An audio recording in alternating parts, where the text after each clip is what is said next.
duas janelas críticas fundamentais para a personalidade. Uma é bem no início da vida. A segunda janela não é a adolescência. De onde vem, né, a personalidade de uma pessoa? A gente pode observar mudanças na personalidade dependendo se ela desenvolveu algum transtorno mental. O impacto da família em si é muito pequeno, menos de 10%. Eu gosto de ter uma família, eu gosto de ajudar outras pessoas, ou eu gosto de dinheiro.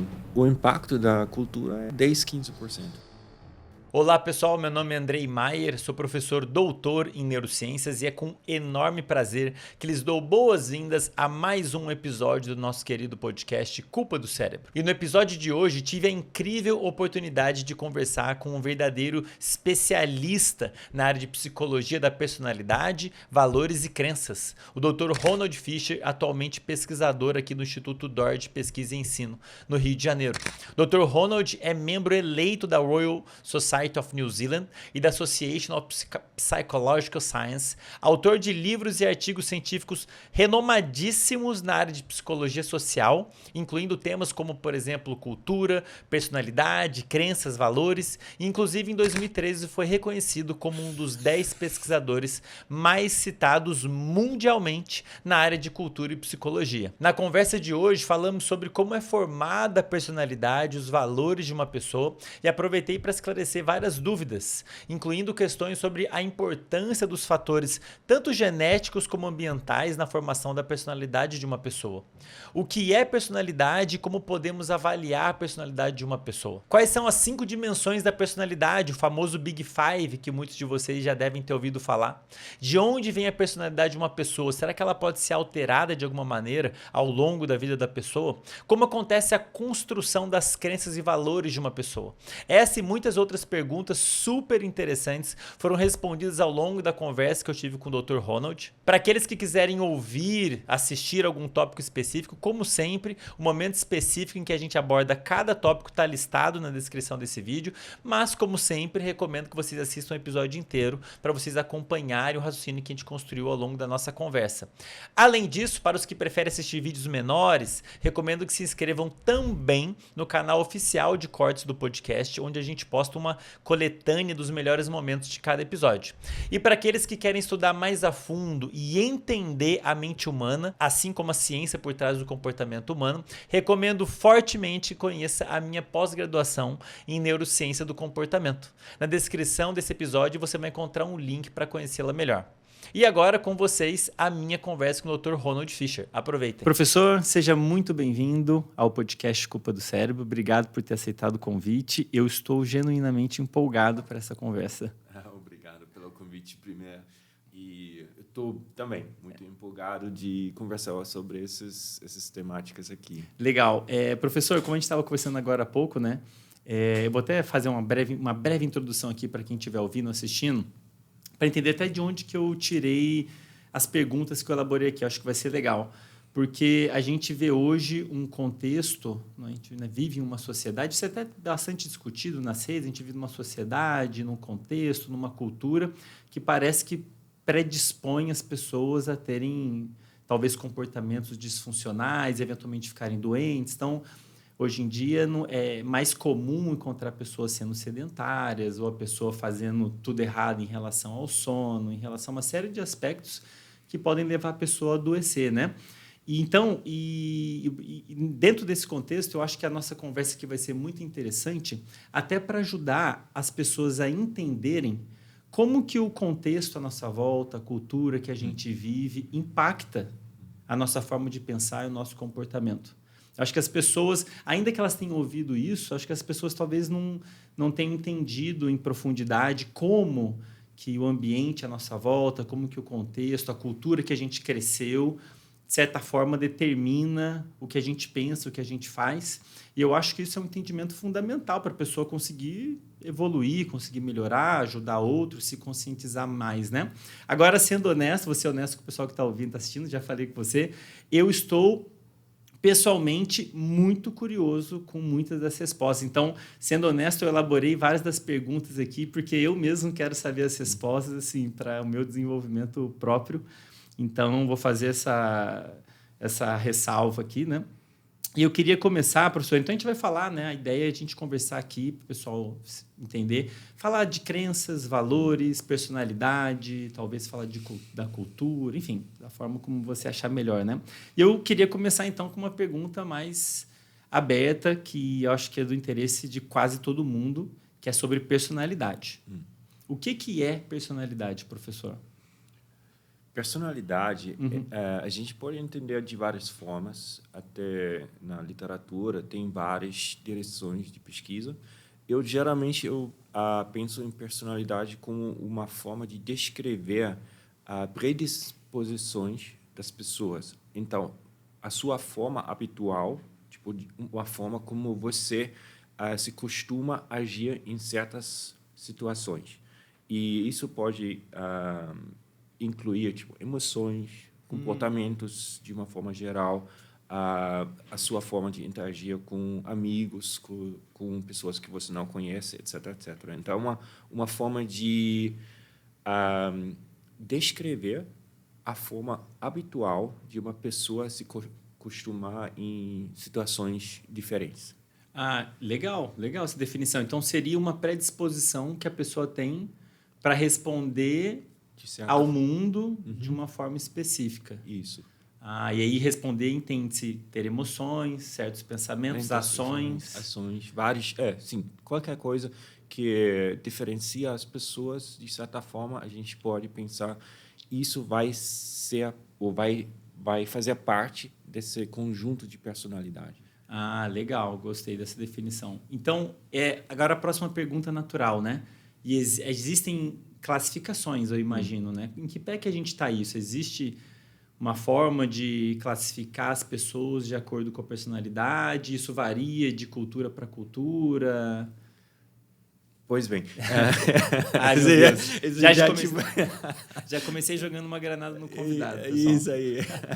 Não, como comentei antes, as perguntas que você colocou, eu acho que são muito legais. E a gente pode fazer um curso, um curso de 1 ano, 2 anos, porque a psicologia, hoje em dia, tem uma história de 100 anos. E personalidade é uma das áreas que surgiu bem no início dessa trajetória científica da psicologia. Então, a gente já tem mais de 100 anos de ideias, de movimentos que tentam entender um pouco esse lado da personalidade.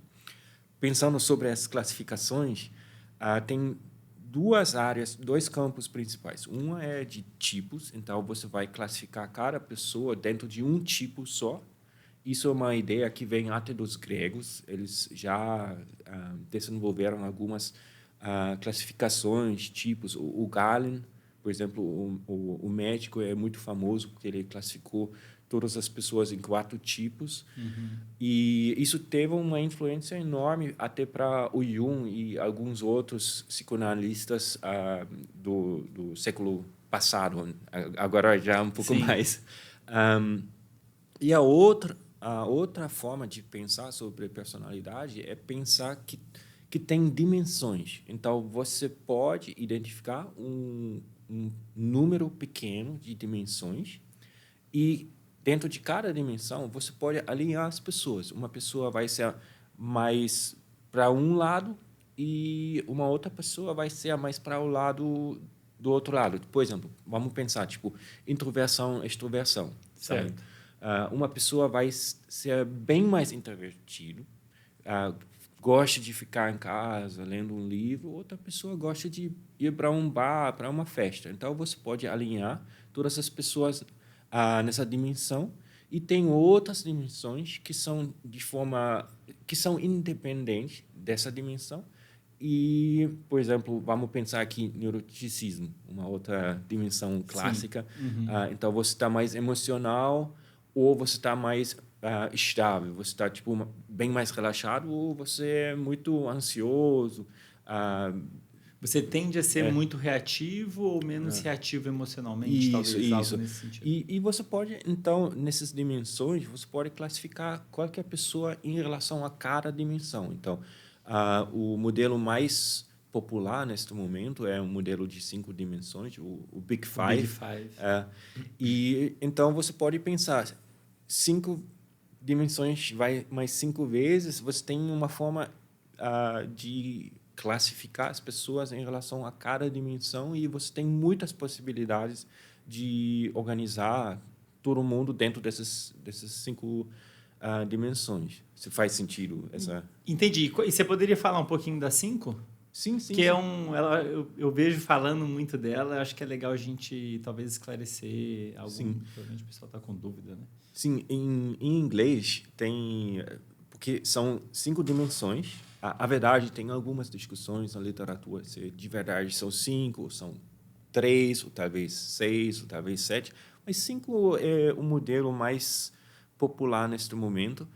E em inglês tem o acrônimo de OCEAN, que eu acho que é muito legal. Openness, Conscientiousness, Extraversion, Neuroticism e Agreeableness. Ai, meu Deus. Já teve um branco aqui agora. Vamos quebrar isso e falar um pouco sobre essas 5 dimensões. Por favor. Então, extroversão é uma dimensão bem tradicional, bem antiga. Fala sobre a sua energia e a sua forma de interagir com outras pessoas, de onde você tira a energia. Você tira a energia de você mesmo, então você gosta de ficar em casa, lendo, você não precisa interação com outras pessoas, ou você ganha energia quando você está interagindo com pessoas. Isso é o lado mais extrovertido. Tem também dentro dessa dimensão, uma dimensão bem complexa, tem aspectos da liderança, então você gosta de liderar, você gosta de ficar no centro de uma muvuca, você gosta de receber atenção, dominar outras pessoas. Tem aspectos positivos e negativos dentro dessa dimensão, mas principalmente uma coisa você gosta de interagir com muita gente, ou você gosta mais interagir com poucas pessoas, seus amigos, ou você gosta de ficar em casa. Isso é uma das dimensões. Tem várias discussões o que é essa dimensão, mas talvez a gente já pode entrar nessa discussão em um outro momento. Uma segunda é neuroticismo, também uma dimensão que todo mundo sempre está falando, você é neurótico. Mas, de certa forma, a forma mais comum neste momento dentro da literatura de descrever essa dimensão é uma coisa de, como você usou a palavra, reativo. Se você está muito emocional, então qualquer coisa pode estimular uma reação emocional. Isso é o lado mais neurótico. Ou você está bem relaxado. Qualquer coisa que acontece, positivo ou negativo, você fica tranquilo, sem grandes reações emocionais. Também tem um outro modelo de Hexaco que tem um olhar um pouco diferente. De novo, essas dimensões são mega dimensões e tem discussões dentro de cada dimensão. Eu imagino que você poderia, inclusive, ter subclassificações, né? Tipos de extroversão, tipos de neuroticismo, né? Imagino. Sim. Eu li uma tradução do neuroticismo que eu achei interessante, eu acho que talvez facilite o pessoal entender, estabilidade emocional. Isso. É o Hexaco que fala sobre isso. Tá. Legal. Beleza. Podemos ir para a terceira, então. A terceira é... Vamos... Pode ser em qualquer ordem. Eu estou pensando o que faz mais sentido. Vamos com conscientiousness. É a sua forma de organizar a sua vida. Você gosta de ordem, disciplina, arranjar tudo do seu meio ambiente, ou você é uma pessoa bem mais caótica, você chega no último minuto numa reunião, você tem uma vida bem bagunçada, de certa forma, bem mais espontâneo, flexível. Então, é essa diferença entre gostar ordem e organização, ou gostar mais de flexibilidade, ser espontâneo, mas também um pouco mais caótico. Tem o agreeableness. Essa dimensão é um pouco difícil de traduzir. De certa forma, a forma como você interage com outras pessoas, de uma forma muito amigável, social. Você está bem, você tenta ajudar outras pessoas, altruísta, ou você pensa mais no seu bem, de certa forma egoísta, talvez agressivo. Essa diferenciação de ser um bom amigo ou ser um egoísta, tipo uma pessoa agressiva. E a última Só um minutinho, Ronald. Esse openness no português, eu acho que abertura. Agradabilidade, eu acho que eu li essa tradução em algum lugar. Mas sim. Agreeableness. Seria esse último que você falou? Sim, agreeableness. Tá, certo, agradabilidade. Agradabilidade. E o que você ia falar por último agora? Openness, abertura para experiências novas, tipo intelecto. Então, sua forma de buscar informações. Se você quer conhecer literatura, conhecimento novo, quer ouvir um podcast aqui, ou você está um pouco mais fechado, você gosta das coisas que você conhece, você prefere, tipo, você vai no mesmo restaurante, sempre pede a mesma coisa porque você já conhece, sabe? Tem essas diferenciações também aqui. Legal. E não tenho dúvida, professor, que eu, a Mari e todo mundo que está assistindo, está ouvindo, está neste exato momento tentando se ver nessas dimensões. Eu sou mais isso, sou mais aquilo. Eu entendo que existem formas de avaliar isso, testes, estou correto? Como é que é feita a medição, a avaliação desse traço de personalidade? Então, uma propaganda minha aqui também. Por favor. E aí, inclusive, todo o material que você tiver, que você quiser compartilhar, eu vou deixar na descrição do episódio, vou divulgar de todas as formas possíveis, os livros, testes, tudo. Perfeito. Fique à vontade. Então, por causa da pandemia, a gente criou um site, uma plataforma de autoconhecimento, porque muita gente sofreu durante a pandemia e até antes da pandemia já com dúvidas. Eu estou ansioso, eu tenho talvez um lado ruim dentro da minha personalidade, da minha forma de agir, interagir com pessoas. Como posso entender onde eu preciso trabalhar? E a gente montou uma plataforma que é completamente gratuito. Você tem que só se cadastrar e você pode fazer teste online e você vai receber um feedback personalizado e que vai indicar seus lados fortes e os lados que talvez você tenha que trabalhar.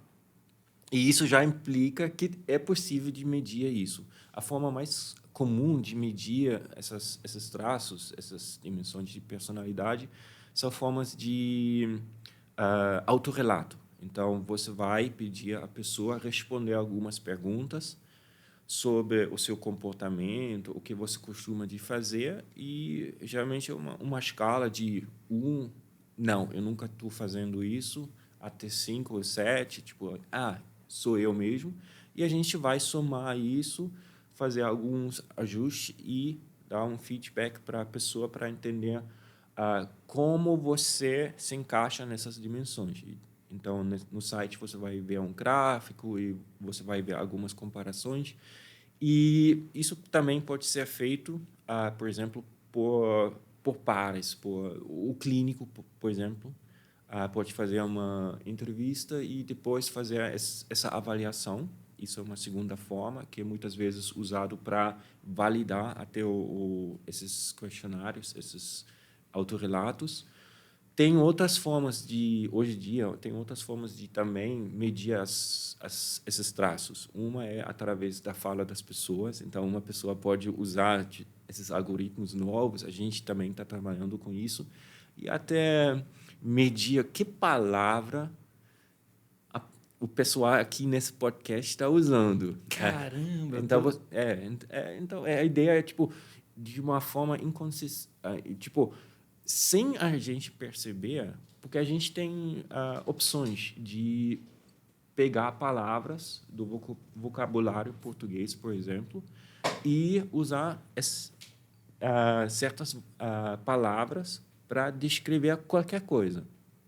Então, você pode ir, você pode fugir, você pode dar uma volta, e cada uma essas escolhas já indica, de certa forma, uma forma de pensamento que vai indicar um pouco a sua forma de pensar e, através disso, personalidade.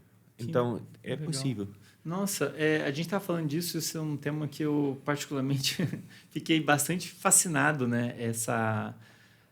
Você inferir a forma de pensar da pessoa, a forma de agir a partir da fala dela, Isso. da comunicação, qual que é o termo técnico? Enfim, comunicação de um modo geral, né? E isso tem alguma coisa a ver com... Eu estou me lembrando de um trabalho da Natália Mota, Uhum. que ela fez um trabalho eu não me lembro detalhes, não cheguei a olhar com cuidado, um trabalho para avaliar a linguagem da pessoa, acho que descrevendo o sonho, e aí, a partir disso, chegar a conclusões, talvez até pré-diagnóstico, um diagnóstico, não lembro se era de esquizofrenia, tem alguma coisa a ver se você lembra, sabe de qual trabalho eu estou falando, eu imagino, né? Sim, sim, sim. Eu não sei se eu tô pensando no mesmo artigo, mas hoje em dia tem até eu vi uma coisa ontem, ainda não consegui ler, que foi publicado no Nature, acho que anteontem. Hoje em dia é possível de classificar ou tentar fazer classificações psiquiátricas através da conversa, a gramática que você está usando, a forma de se expressar, as escolhas de palavras específicas, etc, etc. Você já pode começar a fazer diagnósticas através da expressão linguística. E eu acho que esse campo vai crescer de uma forma fundamental exponencial neste momento, porque hoje em dia tudo é online, tudo é digital. E com a inteligência artificial, eu imagino que deve ter potencializado em algum grau esses métodos para fazer essa análise de uma forma mais objetiva, quero dizer. Sim, sim. Olha, isso é uma pergunta... Joguei outra granada, mais uma granada para o convidado. Não, eu acho que esse também, todo mundo está sabendo do ChatGPT.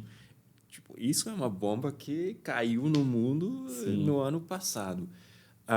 A verdade, esses modelos já existem há um tempão. O Google, por exemplo, a busca do Google está usando certos modelos bem parecidos com o ChatGPT. Então, a gente já estava usando de uma forma sem saber essas técnicas por um tempão. O que agora mudou é completamente aberto e você pode brincar com esses modelos em casa e fazer várias coisas bons ou ruins. Isso é um fato. E o desafio para esse lado da psicologia, psiquiatria, neurociência, neste momento, é entender o que a gente consegue pegar de verdade desses modelos. Porque, por exemplo, o ChatGPT não é aberto. Então, você não é uma caixa preta. Você não sabe o que está dentro, como funciona esse modelo, como funciona a classificação. Tem muitos grupos tentando refazer o ChatGPT para entender como funciona essa classificação. Você pode, por exemplo, pegar o nosso podcast aqui, joga lá e pedir, por favor, faz uma avaliação dessa conversa em relação aos Big Five. O ChatGPT vai fazer. Mas você não vai ter nenhuma noção como o algoritmo chegou na conclusão.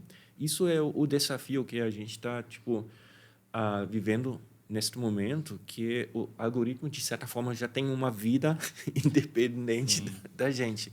E como podemos avaliar a qualidade dessas respostas de um algoritmo e como podemos usar de uma forma segura e com transparência também para outros objetivos. Eu acho que isso é o desafio.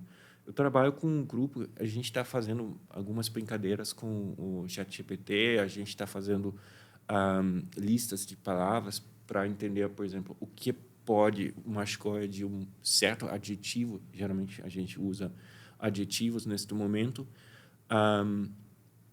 Se você usa um certo adjetivo para descrever uma pessoa ou uma ação, o que isso significa sobre o seu estado da personalidade.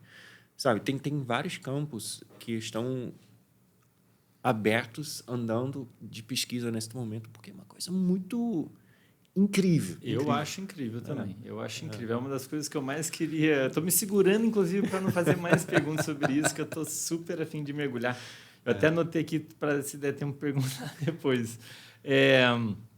Mas vamos lá, deixa eu segurar minha empolgação. Só para não perder aqui o fio da meada, então, talvez existam métodos para se avaliar alguns aspectos da personalidade da pessoa, avaliando a linguagem dela. Já tem métodos que são usados, por exemplo, nesse site que você comentou, que vocês disponibilizam, existe alguma das avaliações que é feita ali desta forma? No site, a gente está usando os métodos bem... Os clássicos. Os clássicos, certo, porque certo. é bem mais seguro, de Entendi. certa forma. Então, no site em si, a gente usa questionários. Então, você tem que se definir, ou você tem que pensar, essa frase aqui aplica para mim e a minha vida ou não. Então, você tem que fazer essa forma de resposta. A gente está pensando em algumas opções de fazer, usando, por exemplo, conversas.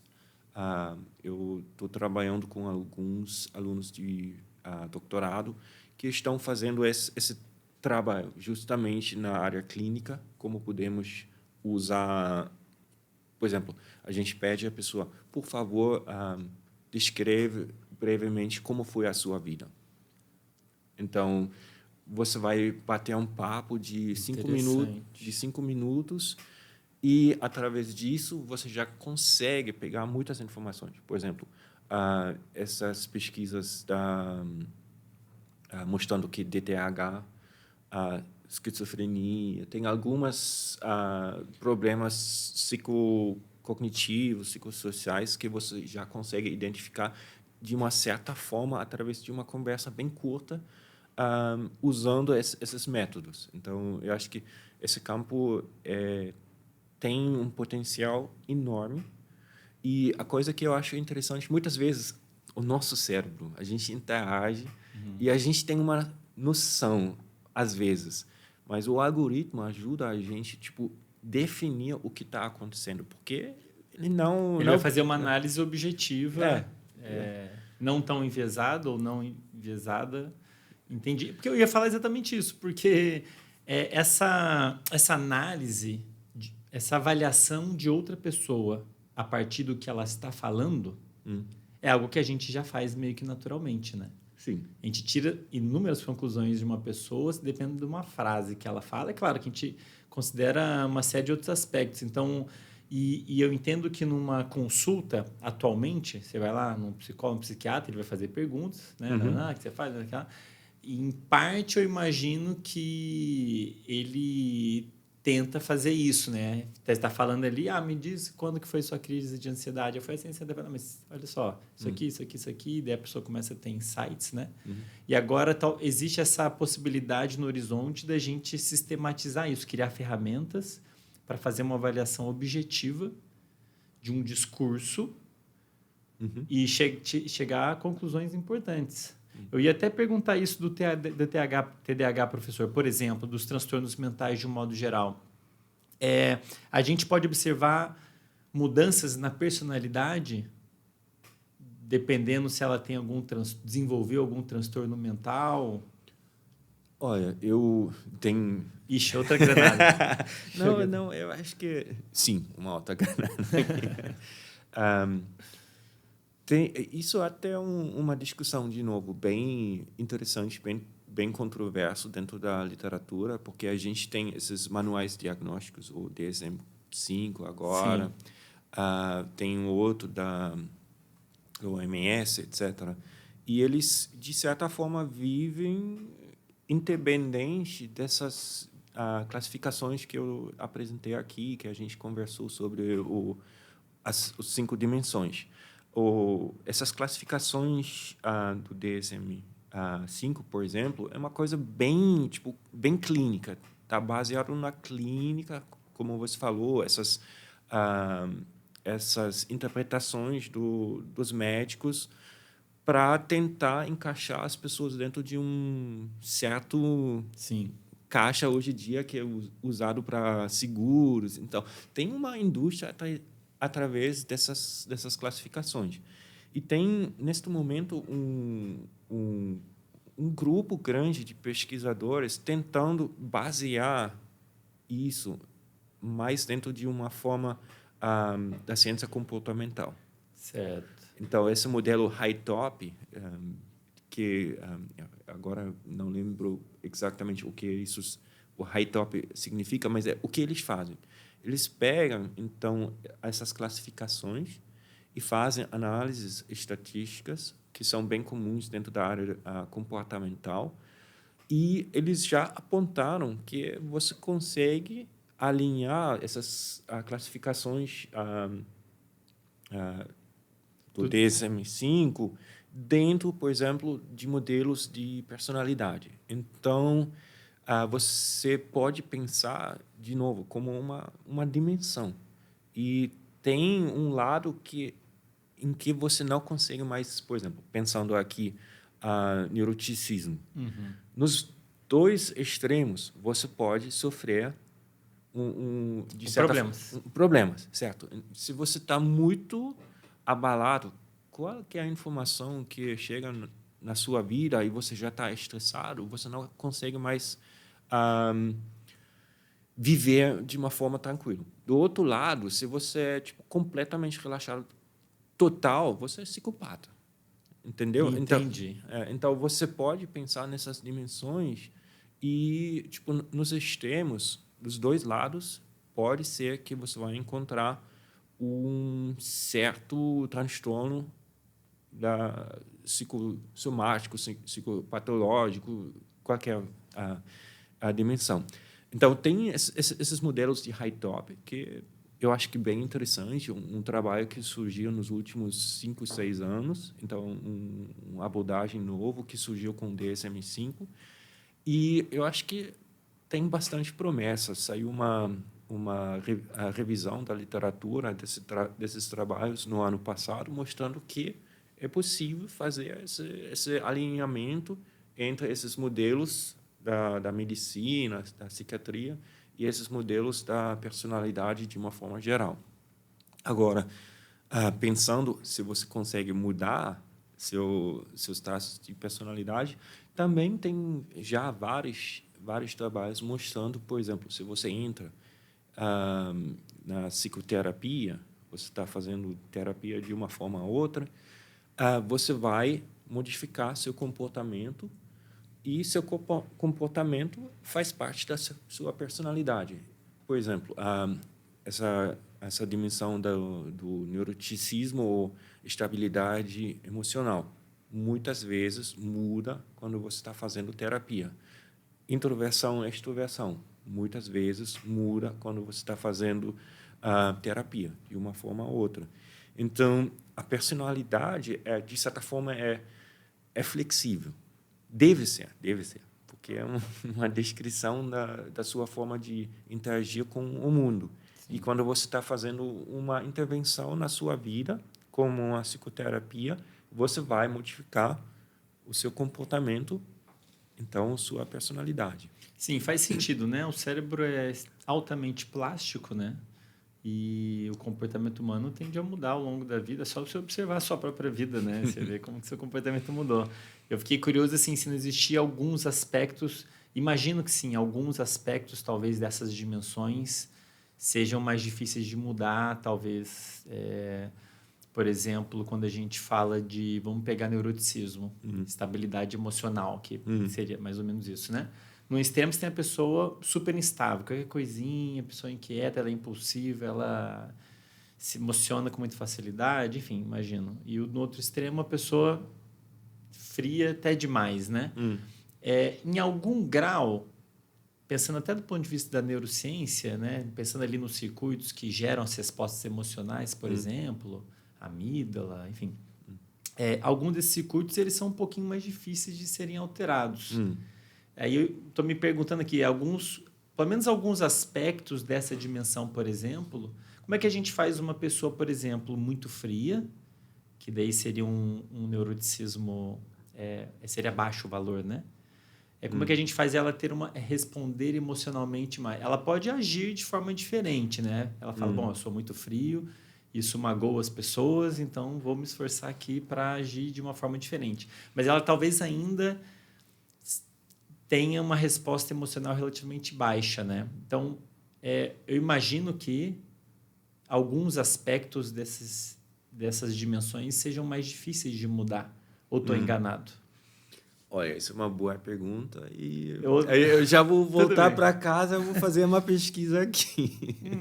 Não, É só uma curiosidade, é- assim, porque são as pessoas, né, as pessoas que estão ouvindo, elas... Eu imagino, como eu mesmo, a Mari, né, a gente, todo mundo quer se entender melhor, né? Pô, como é que eu sou, como é que eu não sou? E muitas vezes as pessoas querem mudar, né? Eu quero Sim, ser mais, eu quero ser mais frio, eu quero ser menos. Pô, dá para mudar, não dá? É bom ter esse conhecimento e é bom também entender que a gente não sabe tudo, né? Sim. Fala, talvez a gente não saiba isso. Olha, eu acho que você colocou o seu dedo num assunto muito importante aqui, é a motivação. Legal. Eu falo bastante disso. Se você tem a motivação de se modificar, você vai encontrar caminhos. Eu estou pensando que a motivação consegue ajudar a gente em muitas coisas, sabe? Motivação e determinação. Se você não está motivado de fazer algo com a sua vida, Legal. você não vai modificar nada nunca, sabe? Inclusive, você estar motivado do ponto de vista neurobiológico muda a química do seu cérebro, né? Você estar ou não estar motivado vai mobilizar sinais químicos, como, por exemplo, acetilcolina, dopamina, que são sinais químicos que fazem isso mesmo, eles modificam os circuitos, né? Sim. Você acredita, professor? Eu não sei quanto que você está familiarizado com as redes, eu também não acompanhava nada até pouco tempo atrás. Sabia que muita gente no digital famoso fala que motivação não importa? Você já ouviu isso? Não. Pois é. E é uma das coisas que eu mais falo, porque eu fico contrapondo, né? Falo, gente, quem está falando que motivação não importa deve não ter estudado muito, porque é uma das coisas que eu considero mais importantes, inclusive para promoção de mudança, né? Para a pessoa alcançar objetivos. Sim. Até tem... Eu comentei, ou a gente conversou bastante sobre os 5 fatores da personalidade. Tem outros modelos que principalmente falam sobre a motivação, o reforço. Sim, isso é sim. a palavra técnica que muitas vezes a gente usa dentro da literatura. Como a pessoa vai responder ao reforço de uma forma, tipo, tem um reforço e você já vai, ou você está com um certo medo de interagir. Tem o modelo do Reinforcement Sensitivity, a sensibilidade de reforço. E eles fazem essa distinção que vem da psicologia, principalmente, a neurociência, que tem um modelo que, tipo, abordar, tipo, behavioral approach. Você vai enfrentar situações, você está muito motivado de receber prêmios de tipo um reward, qualquer coisa, tipo você vai lá encontrar uma recompensa, recompensa de certa forma. E tem outras pessoas que sempre tem tipo o segundo circuito principal aqui é a inibição. Fugir de perigo. Ou você vai avaliar com muito cuidado o positivo e o negativo antes de fazer. Ou você tem, tipo, 2 propostas positivas. Caraca, qual é? E você está dizendo que existe talvez uma 6ª dimensão da personalidade que trata desse aspecto, de como lidar com recompensas e punições. Olha, isso é uma 6ª, ou pode ser um modelo, tipo, perpendicular. Tá. Tipo, que explica um pouco como esse... Que pode valer para todos. Isso é uma discussão, porque, por exemplo, pensando na história dos 5 grandes, o Hans Eysenck, ele desenvolveu o primeiro sistema com 3 dimensões, tinha a extroversão, neuroticismo e psicoticismo, que virou, de certa forma, essa coisa de conscientiousness, essa a dimensão de disciplina / ordem. E ele falou que tem essas 3 dimensões principais. E o Jeff Gray, ele falou, não, peraí, ele vem da neurociência, ele falou sobre esse reforço, recompensa, e ele falou, você pode explicar as 3 dimensões através desses 2 modelos de... Sabe? E tem essa discussão dentro da literatura, tentando explicar os 5 através de... A verdade, são 3 sistemas neurocircuitos aqui, explicar esses 5 fatores através de interações entre 3 dinâmicas dentro do nosso cérebro. E já tem algumas simulações falando ou mostrando que, de certa forma, se você tem uma estrutura social, então você tem que ter prototípicos de situações, e você tem 2 sistemas, tipo abordagem ou inibição. Inibição. Aproximação e inibição seria? Isso. Se você tem esses 2 sistemas, tipo dopamina, serotonina, tipo fazendo uma simplificação aqui, e você tem uma estrutura do meio ambiente bem complexa, você já consegue simular 5 dimensões de interagir. Entendi. É um outro modelo para classificar a personalidade. Isso. E que veio aparentemente da neurociência, uma outra proposta. Isso. E que interessante. Com 2 sistemas, ou 3, hoje em dia o modelo tem 3. Qual que é o terceiro componente? São fight, flight, freeze. Então, tipo...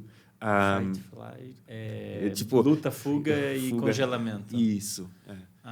Então você avalia o componente aproximação de recompensa, inibição frente a possíveis punições. E, tipo, fazer as escolhas. Você tem... entendi.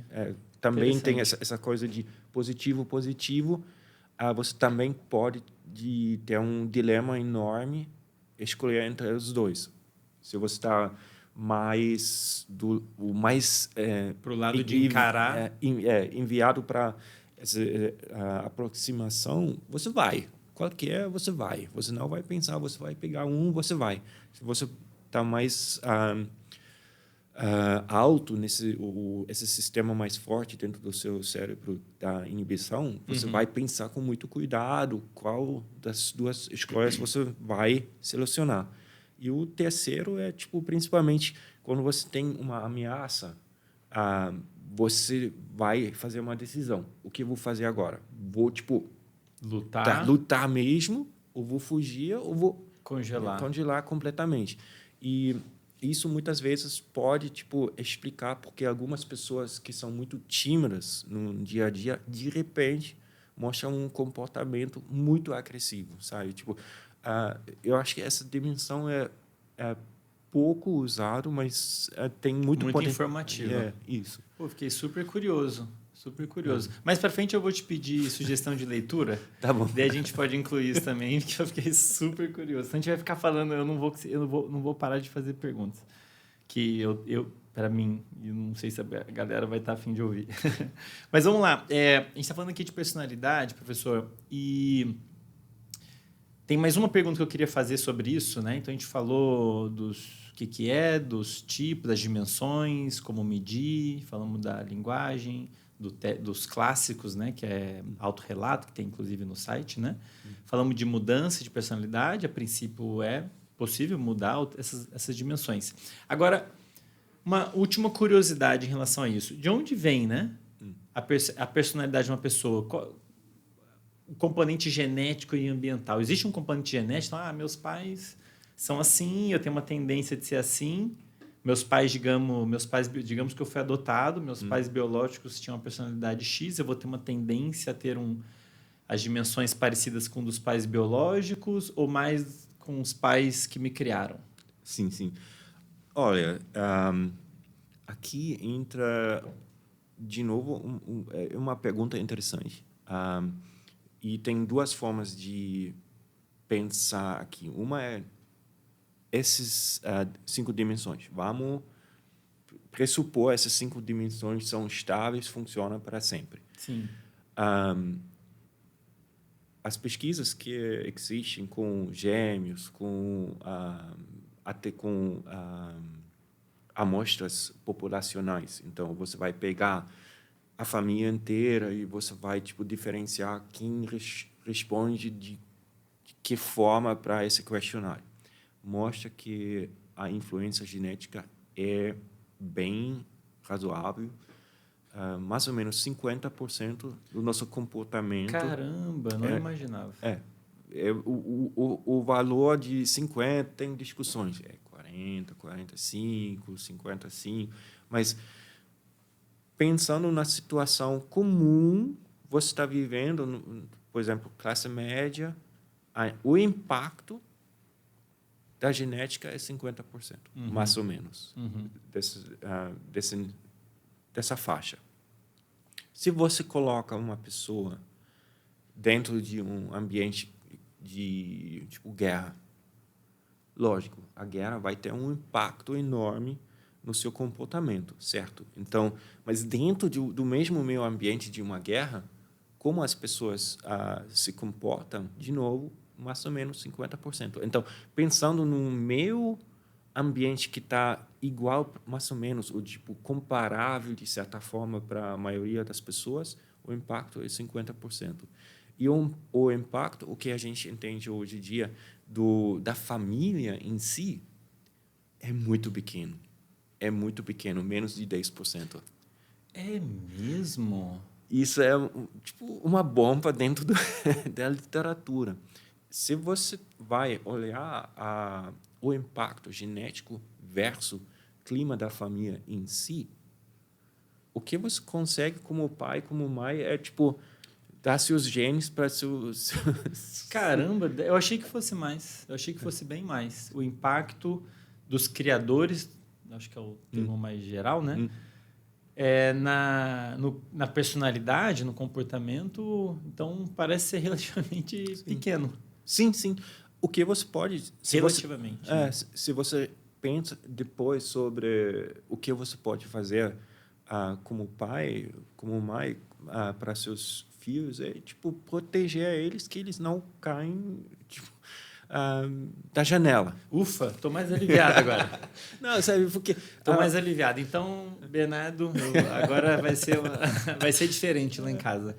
Porque, de certa forma, o maior impacto que a gente consegue ainda dar para os filhos é a escolha dos amigos. Porque o impacto da personalidade é muito maior dos amiguinhos. Olha aí, falei isso com ela, acho que ontem. Sei lá que dia que foi, né? Interessante. E aí, então, porque eu já ia te perguntar dos outros 40%. Vamos colocar assim, só para ter uma ideia de valor. Então, 40%, 50% parece ter um componente genético forte. O que talvez não seja tão surpreendente, que eu estou lembrando também dos estudos que fizeram uma avaliação similar para predisposição a desenvolver vício, dependência química. E era um valor... o componente genético contribui bastante, né? Para isso. Mas, então, vamos botar uns 40%, 50% a genética, uns 10% os pais, os outros 40% ficariam amigos, escola... São o que, dentro desses modelos, eles falam, o meio ambiente não compartilhado. Então... Meio ambiente não compartilhado.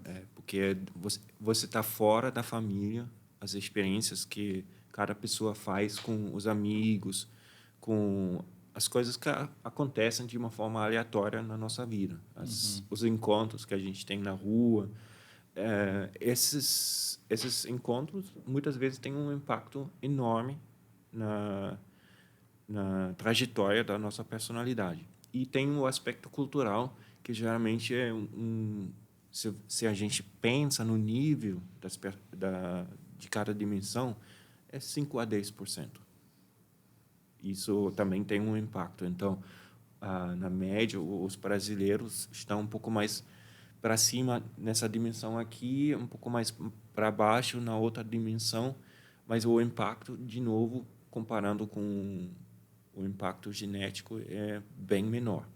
Isso que a gente pensa que essas dimensões são estáveis e Certo. a gente consegue medir e classificar tudo isso através dessas 5 dimensões, com o lado genético, cultural, meio ambiente familiar, etc, etc. Tem uma outra linha de pesquisa que olha se essas dimensões podem ser encontradas ou não.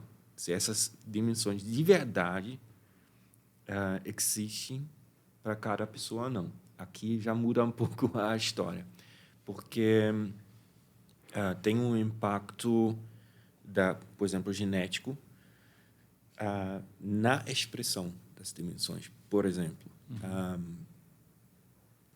tem algumas pesquisas implicando isso, um lado que é muito menos desenvolvido dentro da psicologia, mostrando, por exemplo, a capacidade cognitiva, então sua forma de interagir com o mundo, então inteligência, de certa forma.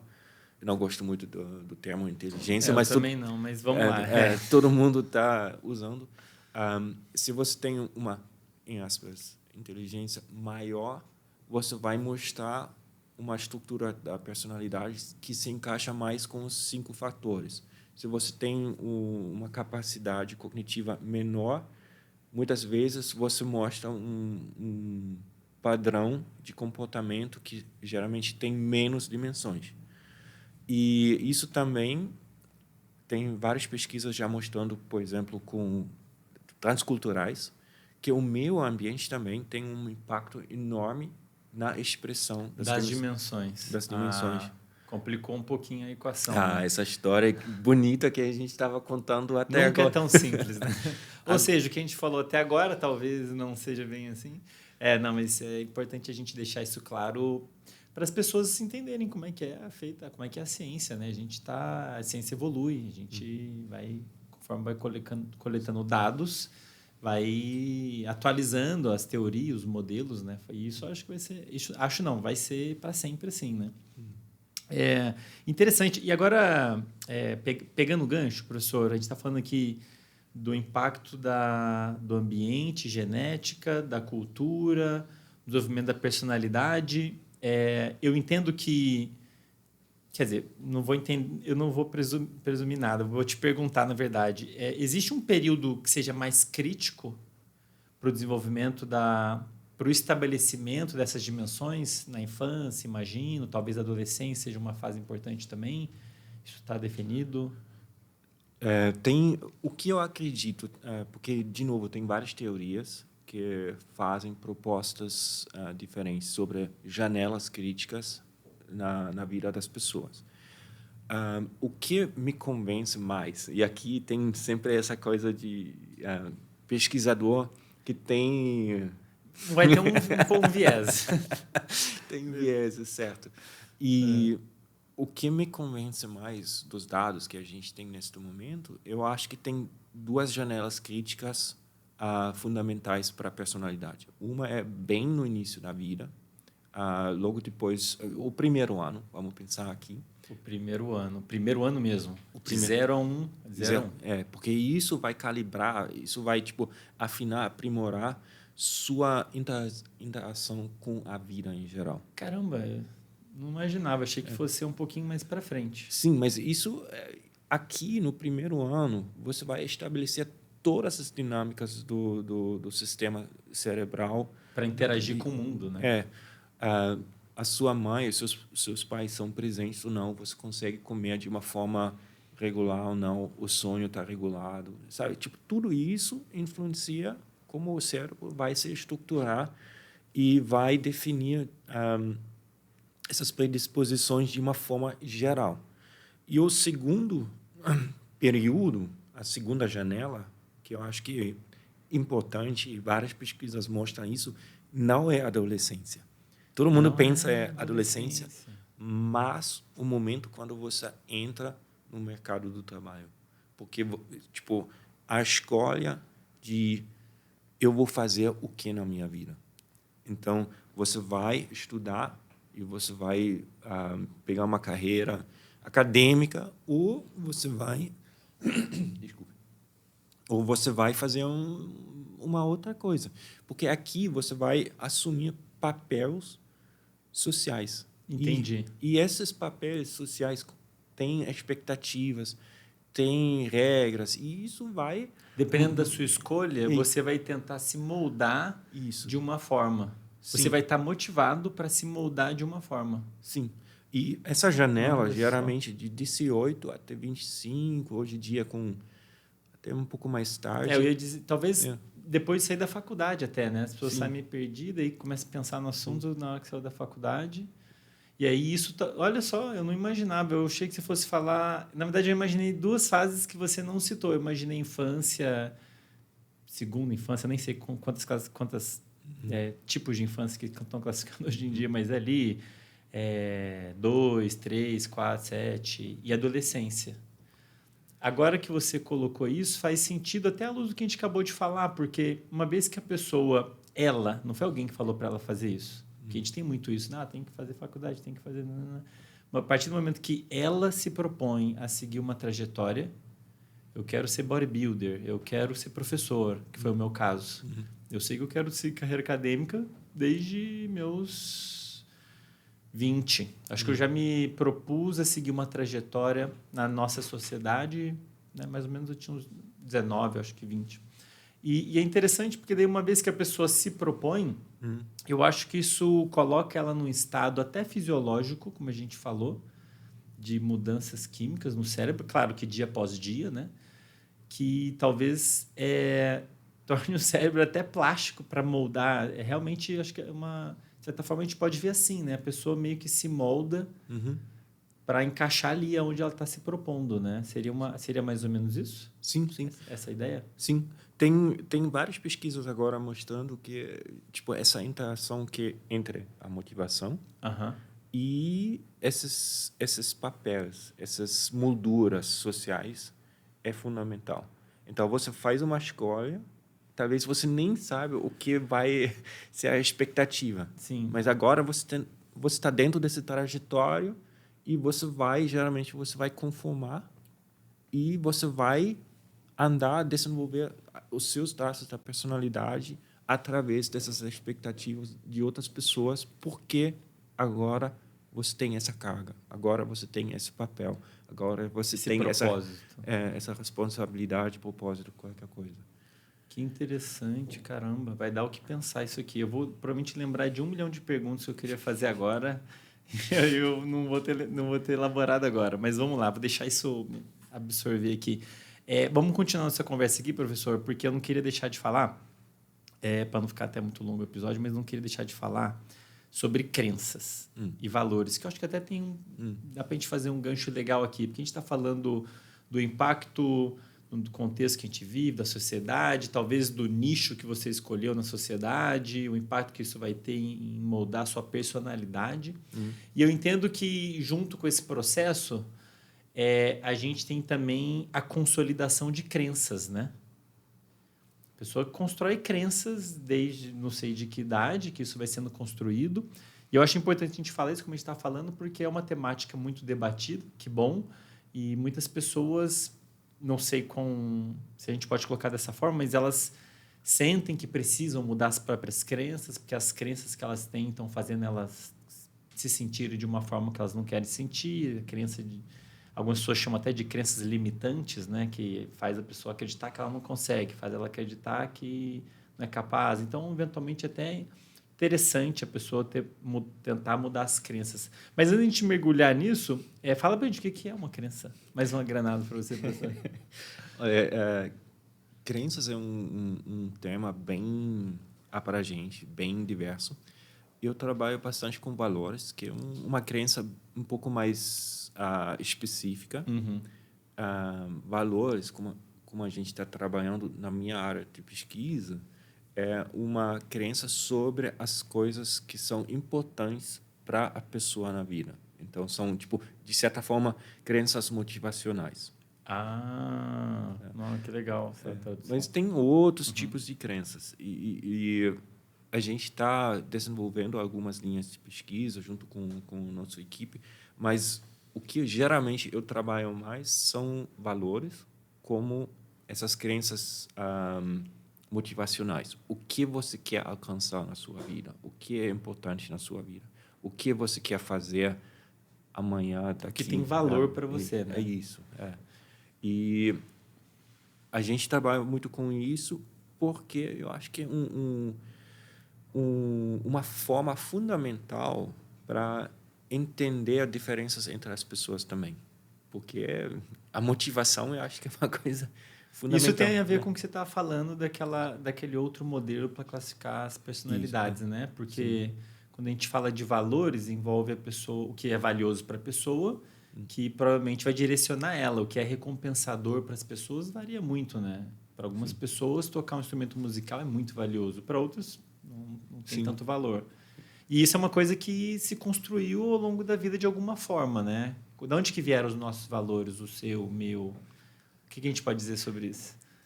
Cara, Ai, meu Deus. Não, uma outra bomba empírica. Tem menos pesquisas do que na área da personalidade, mas o que essas pesquisas mostram até agora, o preconceito geralmente valor é uma coisa cultural, certo? Que é tipo Sim. Que inclusive eu achei era o que eu achei que você fosse dizer. o impacto da cultura é tipo 10, 15%, de novo. Se você olha o impacto É mesmo?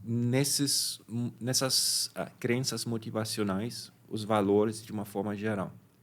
A gente pode entrar em valores específicos culturais, isso é uma outra história, mas se a gente olha as dimensões universais, então, os valores que você pode identificar no mundo inteiro. Tipo, eu gosto de ter uma família, eu gosto de ajudar outras pessoas, ou eu gosto de dinheiro, eu gosto de alcançar uma posição legal, com poder, ou eu gosto de ir na floresta, sabe? Tem algumas motivações que você consegue tipo, conversar com qualquer pessoa no mundo e ela vai te responder de uma certa forma.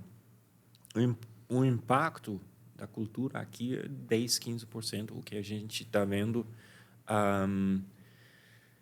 na literatura. E, de novo, o impacto genético, 30, 40... É mesmo? Sim. Genético, nos valores. Sim. Porque se você pensa... Porque tem a ver com como a pessoa responde ao mundo, né? Isso. O que você vai valorizar... Por exemplo, a gente pega uma pessoa que geneticamente está predisposta a ser instável emocionalmente. Né? Ela responde muito. Ela vai tender, talvez, vou dar um exemplo esdrúxulo, a valorizar ambientes tranquilos, porque ela não gosta do desconforto. Isso. Entendi. Então, se você pensa nesses neurocircuitos que a gente estava falando, aproximação e inversão e tipo fuga, congelamento e briga. Sim. Se você pensa nesses neurocircuitos, eles vão moldar os seus valores. Então, faz sentido. Esses neurocircuitos têm uma predisposição genética bem forte. E, lógico, tem um impacto do meio ambiente, certo? Tem que ter, porque qualquer comportamento sempre é uma interação. Mas tem esse papel grande da genética, que muitas pessoas não acreditam que é o facto. Mas tantas pesquisas já mostram isso, que eu estou convencido que é um fato mesmo. É um fator realmente... Eu não imaginava que fosse um fator tão grande, o componente genético, para isso que a gente está discutindo. Para ser sincero, eu achava que o componente ambiental tivesse um impacto maior, mas... Bom, enfim, é grande, ainda assim é grande, né? Se a gente botar 50% de genética e 50% ambiente, 50% é uma parcela grande, né? Mas eu achava até que fosse maior. Mas agora, olhando dessa forma, né? De fato... O componente genético vai determinar o funcionamento de alguns circuitos neurais envolvidos com resposta emocional, com motivação, com cognição. Isso coloca a pessoa predisposta a ter valores específicos, enfim, e se comportar de uma forma específica ao longo da trajetória dela, né? Vou ter que... Mais uma coisa aqui para eu absorver com calma. Professor, e essa história de crenças limitantes, assim, eu sei que essa talvez não seja sua área, mas já chegou... Isso... Porque eu vejo o pessoal falando que existe, que não existe, eu fico assim, bom, talvez seja uma questão de linguagem, porque você colocar para uma pessoa que tem uma crença que está atrapalhando ela, se chamar de limitante, você está rotulando a pessoa, você é limitada. Eu acho que nesse sentido, então, pode ser terapêutico. Não sei se isso talvez prejudique. Eu imagino que as pessoas critiquem esse termo por causa disso. Mas, de qualquer forma, de fato, as pessoas podem ter crenças e valores que direcionam o comportamento dela num sentido que pode ser prejudicial para ela. Vou dar um exemplo. A pessoa valoriza muito dinheiro. Tá? Ela valoriza muito dinheiro, tudo dinheiro, enfim, depende do motivo, seja genética, ambiental, ela valoriza muito dinheiro. Por causa disso, ela se dedica muito ao trabalho. Ela trabalha, energiza muito ela, e ela, por causa disso, se priva de sono.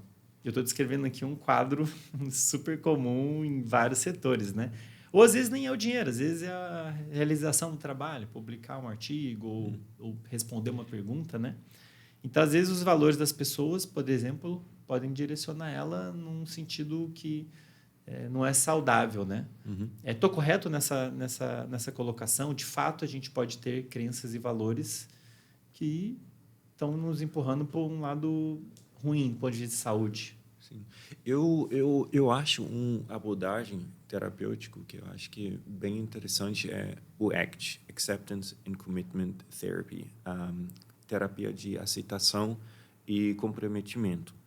E essa terapia surgiu dentro desse modelo de terceira onda de terapia cognitiva comportamental, que foca principalmente uma das vertentes dos aspectos dessa terapia é ajudar as pessoas a entender o que eles valorizam mesmo no dia a dia. E, por exemplo, pensando aqui, o que é importante para você na sua vida? Você quer, por exemplo, publicar mais um podcast, mas você tem a família em casa, você tem que achar tempo para interagir com seus filhos, seu parceiro. E, do outro lado, você tem que fazer uma pesquisa para montar uma entrevista, etc, etc.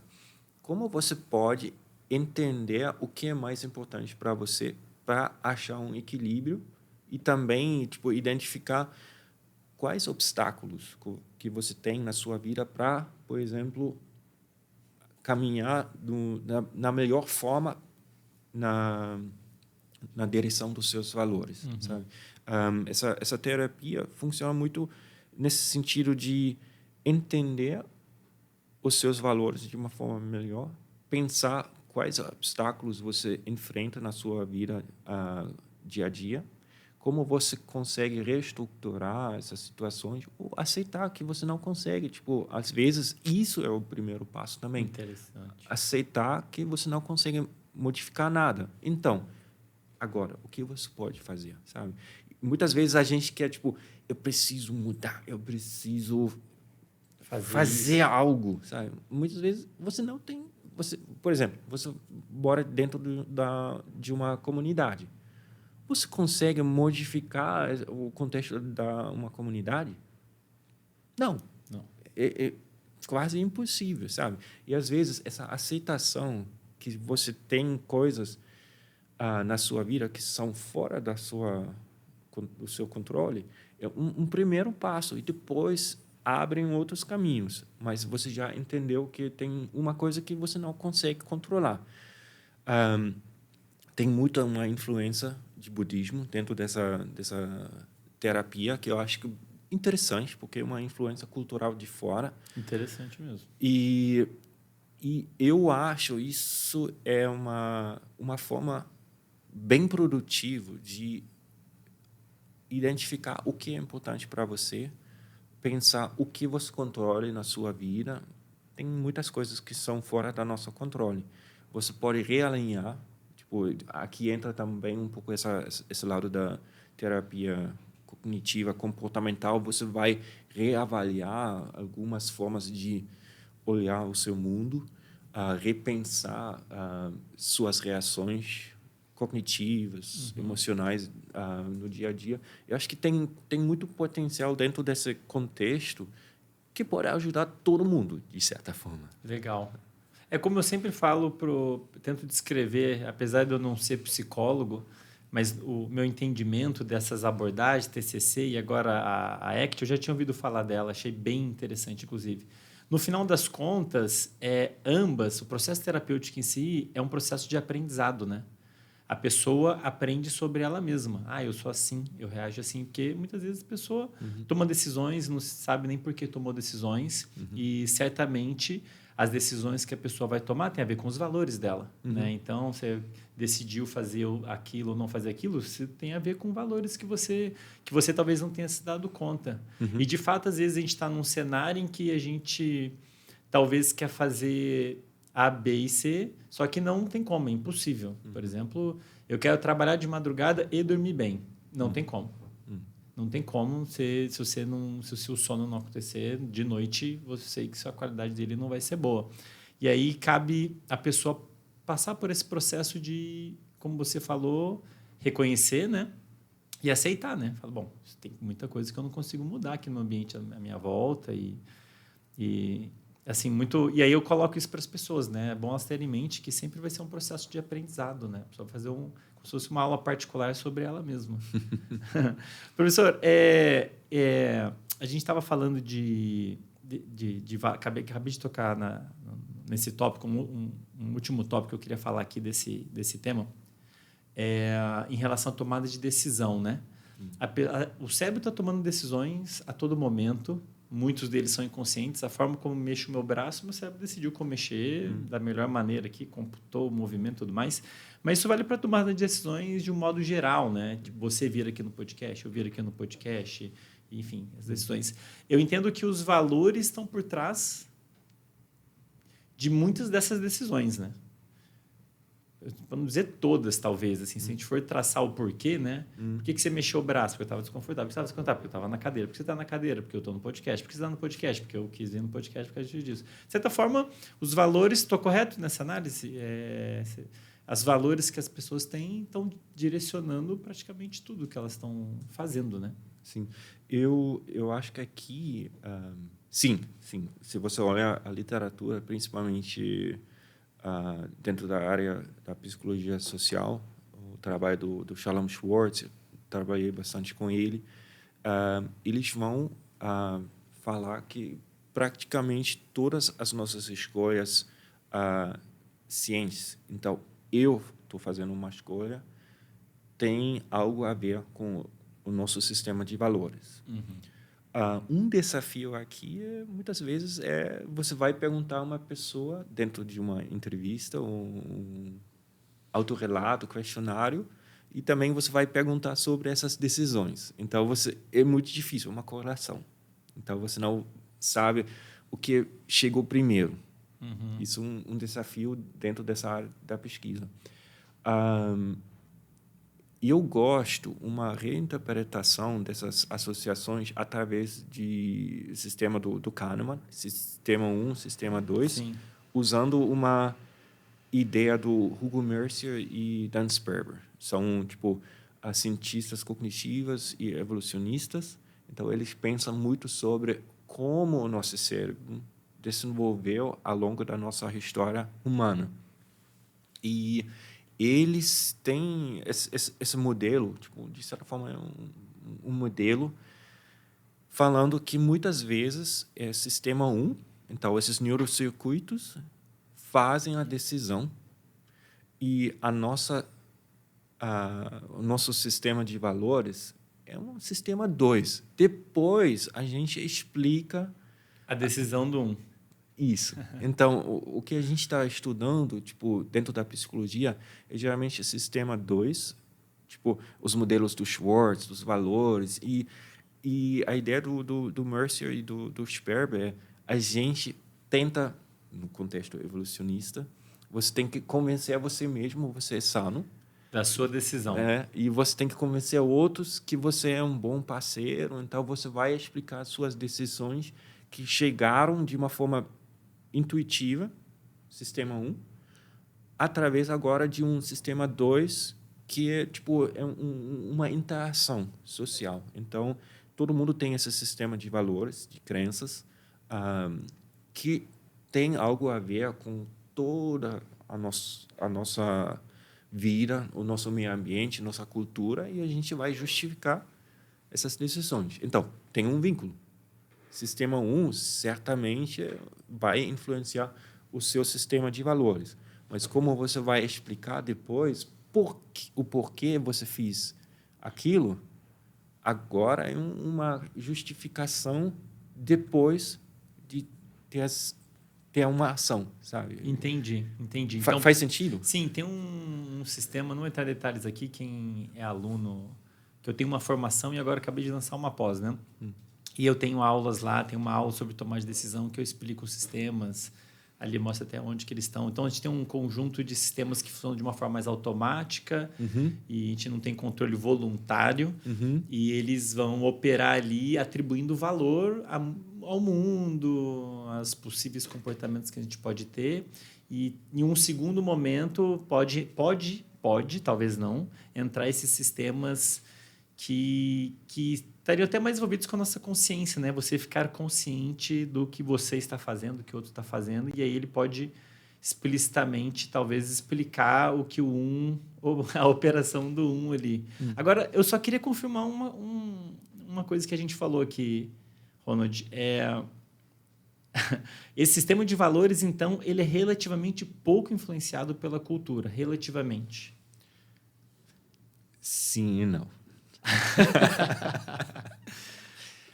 Tá, beleza, vamos lá. Essa é a última. Antes eu quero fazer só mais 2 perguntas finais aqui que não tem a ver com nenhum desses temas específicos. A gente já acaba? Caramba. Não, porque se deixar... Eu pensei, a gente começa a conversa agora. Já deu 1h30 aqui, eu nem sei quanto que deu. Se eu deixar, se depender de mim, a gente vai indo. Por isso que eu fico até monitorando o relógio aqui, que eu sei que eu me perco. Mas, vamos lá. Então, quer dizer que esse sistema de valores que a pessoa constrói ao longo da vida tem um componente genético, certo? Então, tem um componente genético que vai, inclusive, determinar a organização de certos circuitos no cérebro, vão determinar como você responde emocionalmente, circuitos envolvidos em gerar energia quando a gente está motivado, uma série de circuitos que vão predispor a pessoa, inclusive, a talvez ter as dimensões da personalidade de uma forma ou de outra. Esses circuitos também...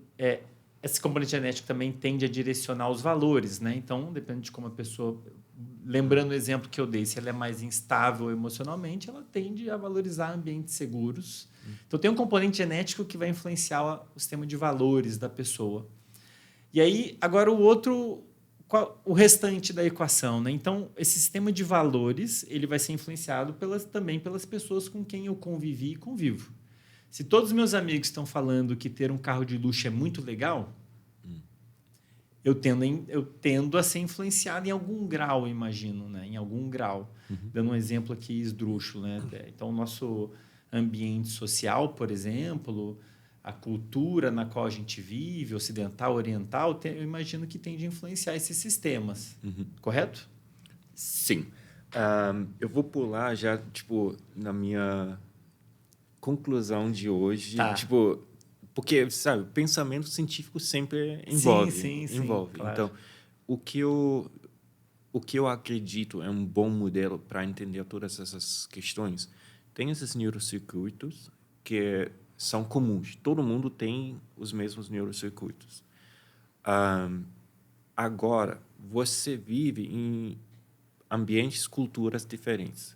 O que eu acredito é mais fundamental para entender uma cultura são os recursos financeiros materiais que você tem no seu alcance para obter as suas metas. Então, esses neurocircuitos vão se adaptar e se expressar de certa forma dependendo do contexto material, econômico que você tem disponível, junto com algumas outras questões culturais, mas tipo, quando as pessoas vivem juntos, o clima é mais quente, então você consegue sair, tipo, é mais fácil de interagir com pessoas no ar livre, ou você está dentro de um sistema onde é muito frio, então você só consegue interagir com poucas pessoas dentro de um ambiente fechado. Sabe, tem algumas questões ecológicas e tem um papel fundamental das condições materiais, econômicas. E, junto com isso, tem questões da saúde, se você consegue, tipo, encontrar médicos, tratamento quando você precisa, etc, etc. Então, tem tudo um conjunto que agora significa que esses neurocircuitos estão expressados de formas diferentes em ambientes diferentes. Certo. Então, essas dimensões do Schwartz, por exemplo, a gente tem 10 tipos de valores que se organizam em 2 dimensões. Você vai encontrar esse modelo de uma forma bonitinho na Europa. Quando você vai, tipo, em vários ambientes que fogem do padrão da Europa, eu não estou falando tipo positivo ou negativo. Eu estou falando que fogem do padrão da Europa. Então, você tem um meio ambiente que está mais quente, as pessoas vivem de uma forma mais fora de casa, também tem, talvez, necessidades econômicas maiores, sabe? Sempre tem um conjunto de dimensões. O modelo já muda. Porque os neurocircuitos se expressam de uma forma diferente, porque a necessidade da vida é um pouco diferente. Certo.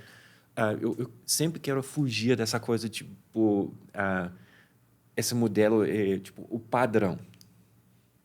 É um modelo que faz sentido nesse contexto. Isso que eu quero enfatizar. O contexto muda tudo, né? Inclusive, o ideal é a gente tentar construir um modelo para cada contexto. De para certa cada forma, sim. cultura. E quando você diz modelo de dimensões para caracterizar as pessoas. Isso. E nesse caso, sim. Sistema de valores, dimensões de personalidade. Sim. Ah, tá. Sim. Nossa. Mas é um trabalhão, então, hein, Ronald? Assim, porque... a gente precisa... Então, gente, é por isso que a gente precisa de muitos pesquisadores atuando. Aí. Porque... eu acho fascinante, né? Mas é realmente... E faz sentido, né? Porque, de fato...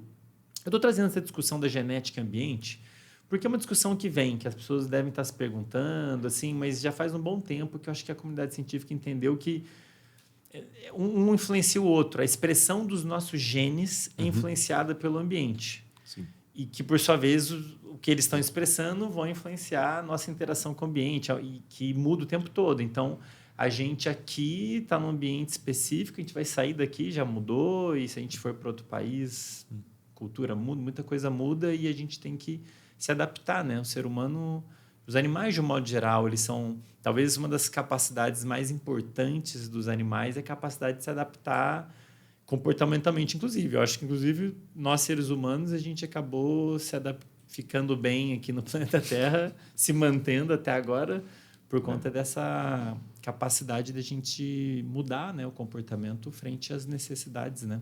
Sim, sim. Isso é um desafio que a gente tem que enfrentar de uma forma coletiva, essa mudança de clima. Porque eu falei rapidamente sobre o impacto do clima. Sim. E tem muitas pesquisas já mostrando que o nosso padrão de reação psicológico depende muito da temperatura do nosso meio ambiente. E com esse aquecimento, que o Evert van der Vliert, um colega, um amigo, que trabalha muito com isso, e ele fez alguns prognósticos para 2050 sobre como vai ser o comportamento dos humanos com esses prognósticos de mudanças do clima. E o prognóstico não é bom, porque a gente desenvolveu dentro de um contexto que não aguenta essas temperaturas que a gente vai enfrentar. Por exemplo, o Rio de Janeiro vai virar uma cidade muito quente. A gente está vivendo essa onda de calor Sim. e bem mais seco. Então, a gente vai enfrentar um meio ambiente que vai causar um estresse no nosso corpo, que vai modificar o nosso comportamento. E isso é uma coisa, tipo, a sobrevivência da nossa espécie é uma coisa, ou do mundo em geral é uma coisa, também as mudanças dos nossos comportamentos. Isso vai ter um impacto enorme. Isso pode predispor as pessoas a conflitos, né? Sim. Guerras, conflitos. Sim. O aumento da temperatura. A pressão. Mas a gente tem uma... É mais prejudicial, né? Pensando aqui no nosso enquanto sociedade, o aumento da temperatura do que a redução? Desculpa, o quê? O aumento da temperatura é mais prejudicial do que a redução? Como que a variação de temperatura... Como é que é visto isso? Assim, como é que tende a mudar o comportamento das pessoas? Elas tendem a ficar mais agressivas, mais estressadas? E é um cenário que tende a ser pior do que se a temperatura estivesse reduzindo? Olha, primeiro, eu sou psicólogo. Isso é uma pergunta para um biólogo. Eu sou biólogo, eu estou elaborando essas perguntas. O que a gente entende? Uma coisa que a gente pegou da biologia, que é a faixa da temperatura que é mais agradável para o humano é em torno de 22 graus. Certo. Isso é um trabalho que foi feito dentro da biologia, que tem muito a ver com o nosso regulamento do corpo, da temperatura do corpo, mas também olhando a produção de plantas que a gente consome. Então, arroz, trigo, etc, etc. Eles têm que mais... Eu acho que trigo um pouco embaixo de 20 graus, arroz um pouco em cima. Então, tem uma faixa da temperatura que é confortável para a gente e fundamental para crescer as nossas comidas. Sim. E se a gente vai fugir, principalmente para cima, vai prejudicar a possibilidade de sobreviver. Porque o nosso corpo não aguenta. A gente pode colocar roupa. E por isso, eu acho que diminuir a temperatura é mais fácil. A solução é um pouco mais fácil, né? Porque a temperatura aumentar é ligar a dispositivos como o ar-condicionado, que aumenta muito o consumo de energia, e provavelmente vai aumentar a necessidade de hidrelétricas, ou sei lá, e se acaba agredindo mais ainda o planeta, de certa Sim, forma. porque você entra nesse ciclo sem volta. Então, você está fazendo um ajuste agora, temporal, que vai prejudicar a nossa forma de sobreviver para frente. Então, isso é o problema. Interessante. Tem um tópico que eu não estava discutindo com as pessoas e é um tema que eu estou super interessado em estudar mais, aquecimento global, até porque, enfim, por outras questões. Mas não tinha me ocorrido isso, né? Porque, realmente, agora, você colocando... O aumento da temperatura vai mudar o comportamento das pessoas. Que, por sua vez, pode trazer prejuízos em nível de sociedade, né? Bem-estar social, né? De um modo geral. Eu lembro de um estudo que eu li há pouco tempo atrás, não sei se chegou a ver, saiu na Nature, se eu não me engano, eles fazendo uma projeção do quanto o aquecimento global vai impactar o sono. Porque o sono é muito impactado pela temperatura, né? Tem uma temperatura ideal, que é um pouco menor que 22 graus. Isso. De 16 a 20, se eu não me engano. Esse 22 é na média. Então, interessante. Então, na média, 22 é ideal. Que significa, pode ser durante o dia... Um valor um pouco maior e de noite um valor um pouco menor. E aí, com o aquecimento global, eles fizeram até uma projeção até 2050. Eles estão vendo que o sono do mundo está mudando, está tendendo, especialmente em países menos desenvolvidos e os mais quentes. E o sono tende a ficar um pouco mais curto. Tudo bem, é mudança de minutos por ano, não me lembro agora, mas assim, ao longo de décadas, né, o meu filho talvez tenha mais dificuldade ainda em dormir bem por conta disso, né? E pensa, por exemplo, o sono é fundamental para a saúde mental.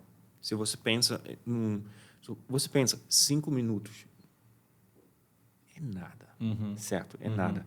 Mas pensa, toda noite você vai É verdade. sonhar menos 5 minutos.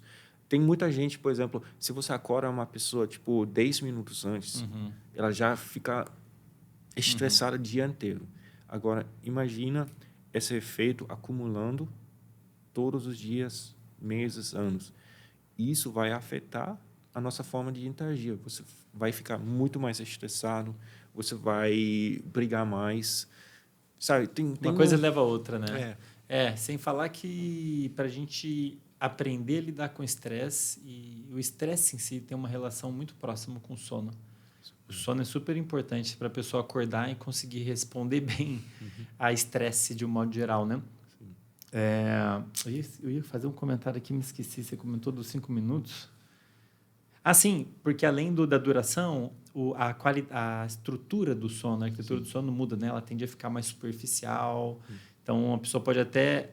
A mudança pode até ser pequena em um dia, mas ela tende a ser grande ao longo de vários dias, como você colocou. Mas, além disso, a qualidade pode estar pior, né? A pessoa pode estar dormindo pior, acordando mais, né?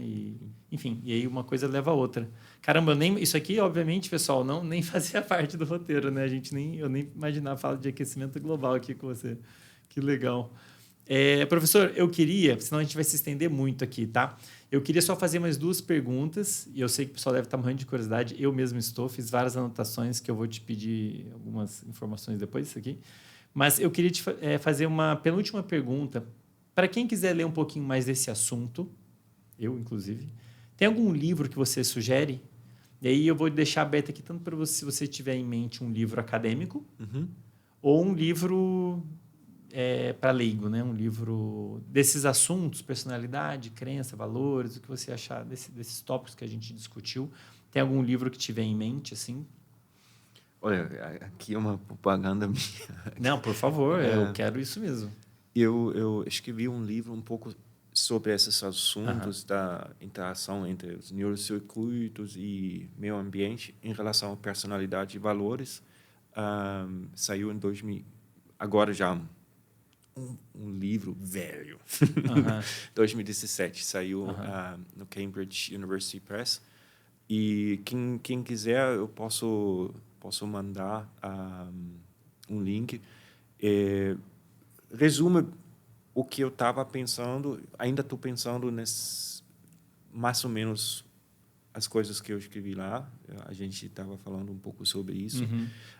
Um desafio geral com esses assuntos é os pesquisadores, eles não publicam muitos livros. Então, você tem artigos. Sim. E eu posso pensar em alguns artigos mais acessíveis que fazem... infelizmente, muita coisa em inglês. Sim, isso aí é um limitante, porque muita gente não fala, não lê, Mas né? eu acho que seria uma boa ideia mesmo de fazer uma coisa em português mesmo. Olha aí. Não, eu acho verdade, uma excelente ideia, porque é uma temática que eu sei que as pessoas estão muito interessadas, tanto profissionais como leigos. Estou pensando aqui agora, que você falou... junto com o Ronaldo Pilati, da UNB, a gente vai publicar agora um livro sobre o jeitinho brasileiro. Eu vi que vocês publicaram um estudo agora sobre o jeitinho brasileiro. Sim. Achei bem legal. E vai sair um livro que vai ser completamente aberto, gratuito, na editora da UNB. E dentro desse livro a gente tem 2 capítulos falando um pouco sobre personalidade, sistemas de personalidade. Legal. E esse sistema cultural, como interage com a personalidade. E um pouco também sobre esses métodos. Eu espero que esse livro vai sair daqui nos próximos meses. E eu acho que é um livro, como vai ser aberto, todo mundo pode pegar, baixar. E em português. Legal. Eu vou te cobrar depois. Vou colocar, pessoal, no link da descrição o link do site, o livro, que você achar que é interessante disponibilizar. Vou colocar aqui. E uma última pergunta, professor. Acho que a gente já meio que respondeu. Vamos ver, né? Olhando o cenário até científico, o cenário social e científico, o que você vê no futuro assim que te dá mais empolgação? Você acha que uma coisa muito legal que vai acontecer, uma direção, algo que vai ser desenvolvido, enfim, o que você vê aí quais são suas perspectivas aí para o futuro? Cara, de certa forma, eu estou muito empolgado, por exemplo, com essa conversa. Porque, como eu falei, esses encontros na rua, muitas vezes, são as coisas... Eu também tô. Eu vou sair daqui falando pra caramba. A Mari, coitada, vai me ouvir horrores hoje. Não, porque eu acho que muita gente, hoje em dia, não conversa muito, sabe? Porque, de certa forma, você manda eu estou viciado em áudios. Eu mando um áudio para as pessoas, mas a gente não conversa muito. Então, eu acho que essas oportunidades de trocar ideias é uma coisa fundamental. A gente tem que cultivar isso, a gente tem que continuar isso. E isso me empolga muito. E, principalmente, pensando na área da pesquisa, transdisciplinar. Então, você é biólogo, eu sou psicólogo. Vamos chamar uma pessoa da tecnologia, sabe? E a gente vai tocar ideias, sabe? Eu gosto muito de trabalhar com times transdisciplinares. Então, você chega lá com suas ideias, sua abordagem científica e transdisciplinar, de certa forma, significa que você não vai definir como psicólogo o que vai acontecer. A gente vai trocar ideias e uma nova coisa vai emergir, uma nova coisa vai ser criada dentro dessa conversa. E eu acho que isso é uma coisa que me empolga mais. Hoje em dia é muito fácil, muito mais fácil, de interagir com pessoas de várias disciplinas e pensar de uma forma criativa sobre resoluções, sobre o que a gente pode fazer para enfrentar esses desafios. Eu acho que isso é o bom da situação que a gente está vivendo agora, que é muito mais fácil de conectar com pessoas de fora, conectar com pessoas de um pensamento diferente e criar uma coisa que é criativo, inovador e foge do padrão. Legal, eu acho isso sensacional, professor, porque eu vejo da mesma maneira. Eu acho que a gente, sempre falo isso com meus alunos e todo mundo, a gente tem que tomar muito cuidado quando a gente vai dividir as coisas em caixinhas, né? A gente faz, acho que é uma tendência do ser humano de classificar na área da personalidade. Imagino que deve ter uma discussão grande. Não são só 5, são só 3. E eu gosto sempre de lembrar que, por exemplo, para o cérebro, ele não está nem aí para como você está classificando. O negócio está funcionando de uma forma muito integrada e a gente pode estender isso para a natureza de um modo geral. Ela está acontecendo. Então, às vezes a gente separa em coisas, por exemplo, separar... Tem muitas coisas que eu vejo sendo discutidas na psicologia e sendo discutidas na neurociência com linguagens totalmente diferentes. Isso. Só que na hora que você olha, você vê que estão falando da mesma coisa. E às vezes não tem uma conversa. Inclusive, é uma conversa muito rica, né? Assim, você põe pessoas de diferentes áreas, as pessoas podem falar do mesmo assunto com perspectivas bem diferentes, né? E daí sai muita coisa legal. Eu acho que a tendência está sendo essa, ponto de vista profissional até, e deve ser mesmo, né? Na área da saúde, na área das ciências naturais, de um modo geral, né? Você misturar físico com biólogo, com psicólogo, com neurocientista, e daí eu acho que sai acho que só assim para a gente trazer... Tem certos conhecimentos que a gente só vai obter dessa forma, fazendo esse tipo de mistura, né? Isso. Que legal. Não, por favor. Beleza. Professor, a conversa foi uma delícia. Adorei essa conversa. Assim, eu vou... Pelo menos não sei o pessoal que está assistindo e ouvindo, eu imagino que sim, deve estar com a cabeça fervilhando, assim, tentando... O pessoal provavelmente vai pedir mais vezes, talvez a gente possa marcar outras rodadas. Eu até tenho isso em mente de trazer mais de um convidado de áreas diferentes para falar de um tema. Então, talvez a gente possa fazer isso. De novo, queria te agradecer muito o aceite ao convite. Obrigado, adorei a conversa. Eu agradeço. Você já meio que me direcionou aqui para dar uma mergulhada nesses assuntos. Vou colocar todos os seus links e quero deixar aqui aberto para você as últimas palavras, se você quiser colocar aí projetos que vão rolar, se quer convidar a pessoa para acessar algum site, fica à vontade. Olha, primeiro, eu agradeço muito falando sobre esse Sistema 1, Sistema 2. Quando eu recebi essa mensagem um tempo atrás, pensei, caraca, que legal, posso falar tipo, sobre as coisas que eu gosto de pensar. E a gente conversou sobre muita coisa que foge da minha expertise, sabe? A gente estava conversando sobre muitos tópicos. E eu quero convidar todo mundo também, tipo, manda mensagem, porque eu acho que isso é fundamental. Com certeza. Que a gente interage, porque vocês têm ideias, vocês têm pensamentos que vão enriquecer, que vão tipo, ajudar a gente a crescer juntos. Eu acredito muito no conceito de citizen science, ciência da população. Legal. Que a gente tipo, faz um diálogo e trabalha juntos. Eu acho que isso é uma coisa fundamental para o crescimento do nosso conhecimento, principalmente para enfrentar algumas coisas que a gente tipo mencionou, aquecimento, os conflitos dentro da sociedade. E isso envolve todo mundo, tem que se envolver. Eu acho que isso é uma coisa fundamental. Então, por favor, mandem mensagem. Seria bom tipo tocar outras ideias tipo fora desse fórum e dentro de outras formas. E tem esses recursos. A gente está querendo oferecer coisas de forma gratuita. Então, tem essa plataforma de saúde mental, com essa autojornada.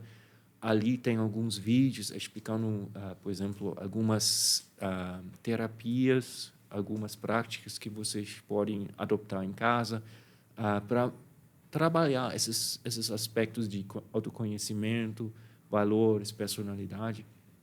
É aberto. Isso a gente quer que as pessoas usem e também que deixam feedback. O que funcionou, não funcionou. Porque uma coisa que a gente também tem que sempre lembrar, uma terapia é uma coisa que foi desenvolvida num contexto específico. Certo.